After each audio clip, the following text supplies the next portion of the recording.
வாழ்க வையகம், வாழ்க வையகம், வாழ்க வளமுடன். குருவே துணை.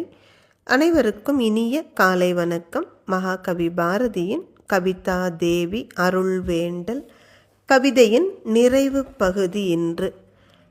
தன் மலர் விரலினால் தமியனேன் சிரத்தை தைவரின் அதனில் தருக்கி யான் வாழ்வேன்.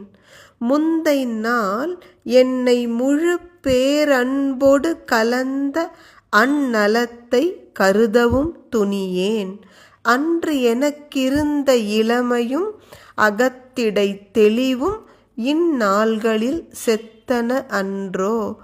இளமையில் மானுடரெனைவரும் தேவரே, நாட்பட நாட்பட நரர் நலம் கெடுவர். வாட்படு விழியாய் மற்று உனக்கு எளியேன் ஆட்பட பின்னும் அகம் குழை உற்றேன். வாராய் கவிதையாம் மணிப்பெயர் காதலி, வந்து எனக்கு அருளுதல் வாழி நின் கடனே. பாரதி வாழ்வின் யதார்த்த உண்மை ஒன்றை சொல்லிக் கொடுக்கிறார் பாருங்கள். இளமை பருவத்தில் உயர்ந்த எண்ணங்கள் இருப்பது இயல்பு. ஆனால் வயது ஆக ஆக நெஞ்சில் பயம் வரும் பொழுது அது சுயநலமாக குறுகி போய் நிற்கிறது.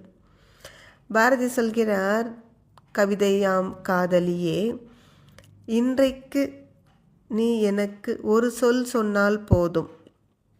உன் குளிர்ச்சியான பூ விரல்களால் என் சிரத்தை, என் தலையை நீ கோதிவிட்டாலும் போதும். அந்த ஒரு ஸ்பரிசத்தாலேயே என்னால் வாழ்ந்துவிட முடியும்.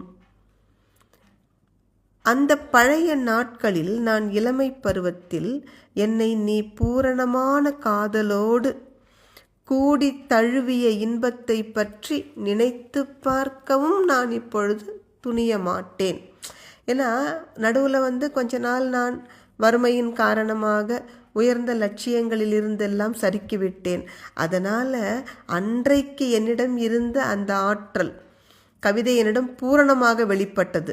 இப்போ அப்படி வெளிப்படாவிட்டாலும் பரவாயில்லை, ஒரு ஸ்பரிசம் இருந்தால் கூட போதுமானது.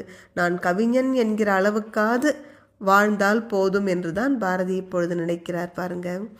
ஏனெனில் அந்த இளமை, அன்று என்னிடம் இருந்த இளமையும் சரி, அந்த இளமையின் காரணத்தால் என் மனத்தில் இருந்த தெளிவும் இன்று என்னிடம் இருந்து விடைபெற்று விட்டன அல்லவா. உண்மையில் இளமையில் அனைவரும் தேவர்களுக்கு சமம்தான். ஆனால் வயது ஏற ஏறதான் மக்கள் தங்களுடைய நலம் கெட்டு சீரழிந்து நிற்கின்றனர். எனவே வாள் போன்ற கூரிய விழிகளை உடையவளே, உனக்கு ஆட்பட உன்னை சரணடைய நான் விரும்புகிறேன். என் உள்ளம் குழைந்து நிற்கிறது. கவிதை என்னும் அழகு பெயர் கொண்ட என் காதலியே, வந்து எனக்கு அருள் புரிவது உன் கடமை. வாழ்க நீ.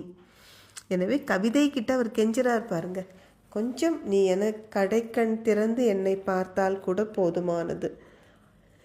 இளமையில் எவ்வளவு ஆற்றலோடு நான் கவி புனைந்தேன். அத்தகைய மேன்மையான உயர்ந்த கவிகளை இப்பொழுது என்னால் எழுத முடியாவிட்டாலும் உன் கடைக்கண் பார்வை இருந்தாலும் போதுமானது. எனவே உயர்ந்த விஷயங்களை நாம் எப்படியாவது ஈடுபடுவோம். இந்த கவிதை முழுவதும் பாரதி நமக்கு புரிய வைக்க விரும்புகிற ஒரே விஷயம் அதுதான். உயர்ந்த விஷயத்தில் உங்களால் முழுமையாக ஈடுபட முடியாமல் போனாலும் தவறில்லை. அந்த உயர்ந்த விஷயத்தை நோக்கி ஒரு அடியாவது எடுத்து வைக்க முயற்சி செய்வோம். அனைவருக்கும் நன்றி. வாழ்க வளமுடன்.